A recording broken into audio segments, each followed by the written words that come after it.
মাত্র ২৯% ব্রাজিলিয়ান বিশ্বাস করে কার্লোর আন্ডারে ব্রাজিলের মিশন হেক্সা পূর্ণতা পাবে, আর বাকি ৭১% ব্রাজিলিয়ান তাদের এই দল নিয়ে খুব বেশি কনফিডেন্ট না।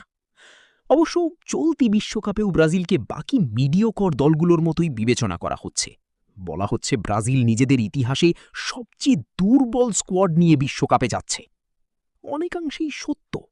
উইংব্যাক পজিশনে বাকি দেশগুলোর চাইতে ব্রাজিলের অবস্থা ডিজাস্টার। গোলকিপাররা গুরুত্বপূর্ণ ম্যাচে নার্ভ ধরে রাখতে পারে না, মিডে ক্রিয়েটিভিটি নাই, এবং নাম্বার 9-এর পজিশনে তো স্ট্রাগল করেই যাচ্ছে। তবে ওভারঅল ব্রাজিলের এই দলটা খুব একটা হাইপ না পেলেও একেবারে ফেলে দেবার মতো না। বিশেষ করে ডাগআউটে থাকা ইতালিয়ান ভদ্রলোকের হাতেই মাটিও সোনা হয়ে যায়। কার্লো আনচেলত্তি যদিও এখন পর্যন্ত ৪-২-২-২ এই ফরমেশনে খেলাচ্ছে।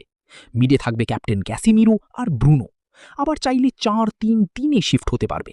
ইভেন ফ্রান্স ম্যাচে দেখেছি ব্রুনো না থাকায় মিডে ব্রাজিলের সাফারিংস।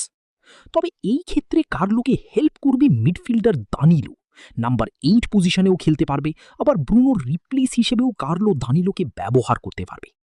তাছাড়া মিডে আন্দ্রে সান্তোসকেও আমার কোয়ালিফাইড মনে হয়েছে। মিড মোটামুটি ওয়েল ব্যালেন্সডই বলা চলে, শুধু ক্রিয়েটিভিটি ল্যাকিংস আছে, সেটাও ফিক্স হয়ে যাবে। উইং জোনে এসে কার্লো বেশ কমফর্ট জোনে থাকবে। একদিকে ভিনি, মার্টিনেলি, আর অপরদিকে হেনরিক, রাফিনহা। যদিও রদ্রিগো এবং সেভিনহো থাকলে আরও বেটার পজিশনে থাকত। কার্লোর মূল চ্যালেঞ্জটা হবে উইং জোন থেকে ক্রিয়েট হওয়া চান্সগুলোকে গোলে কনভার্ট করা। এক্ষেত্রে আমি একজন পিওর নাম্বার 9কে প্রেফার করি, ইগোর থিয়াগো এবং এন্ড্রিক। বিশ্বকাপ স্কোয়াডে এই দুজনকে চাই। একই সাথে অ্যান্টোনিও একটা সুযোগ ডিজার্ভ করে। দেখেন, সব ম্যাচ নাম্বার 9 ছাড়া বেরোবে না। কিছু match advance play making demand করে, সেক্ষেত্রে নেইমার একটা অপশন। নেইমারকে স্কোয়াডে রাখলে ব্রাজিলের ক্রিয়েটিভিটি ল্যাকিংসটা ফিক্স হয়ে যাবে, স্টার্টার না হলে সুপার সাব হিসেবে।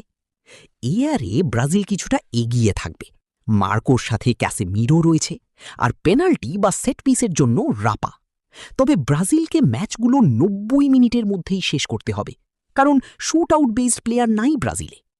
ব্রাজিলের এই দলটাকে ছোট করে দেখা হলেও দলটা ওয়েল ব্যালেন্সড। কিছু জায়গায় হাত লাগাতে হবে শুধু, আর কার্লো সেটা পারবে।